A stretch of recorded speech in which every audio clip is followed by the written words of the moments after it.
नमस्ते। आज मैं बहुत खुश हूँ क्योंकि काफ़ी दिनों से वृंदावन जाने की योजना बनाते बनाते आखिरकार आज मैं जा रही हूँ श्री कृष्ण की नगरी वृंदावन।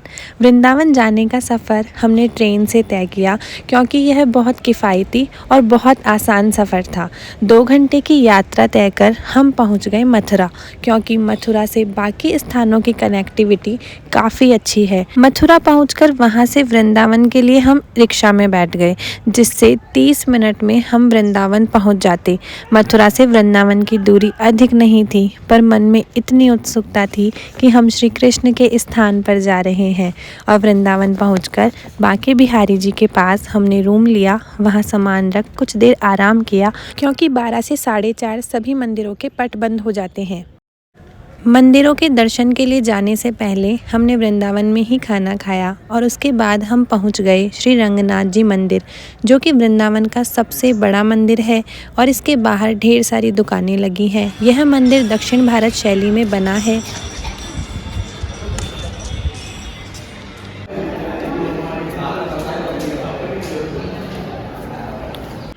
मंदिर में टिकट लेकर हमने श्री कृष्ण लीला गृह, बाल गृह और शीश महल देखा। इसके बाद हमने दर्शन किए 7 दरवाज़ों के भीतर विराजमान श्री विष्णु भगवान के। गर्भगृह से भक्तों की दूरी काफ़ी ज़्यादा थी, इतनी दूर से ही भगवान के दर्शन करवाए जाते हैं। इसके बाद देखा हमने मंदिर में स्थित सोने का खंबा, इसी कारण इसे सोने के खंबे का मंदिर भी कहते हैं।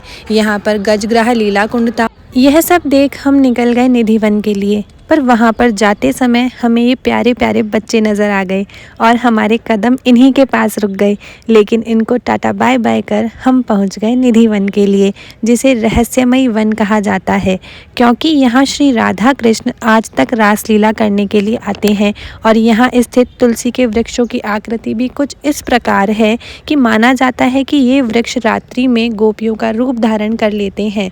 आज तक निधिवन में रात्रि के समय जिसने भी रुकने का प्रयास किया है, वह या तो अंधा हो गया या उसकी मृत्यु हो गई। और मुझे भी यहाँ आकर बहुत ही अच्छी अनुभूति हुई। यह वास्तव में श्री कृष्ण की लीलाओं का अपार दृश्य है।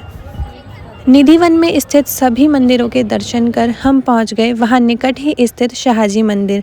वहाँ हमने शाहजी महाराज के दर्शन किए।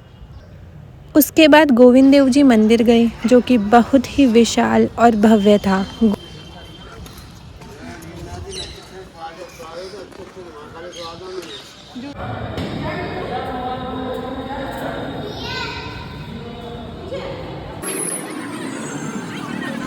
उसके बाद वृंदावन की गलियों से होते हुए ई-रिक्शा में बैठकर हम पहुंच गए प्रेम मंदिर, जो कि रात के समय बहुत ही सुंदर लगता है। यहाँ का भक्तिमय वातावरण आपको आगे बढ़ने ही नहीं देता है।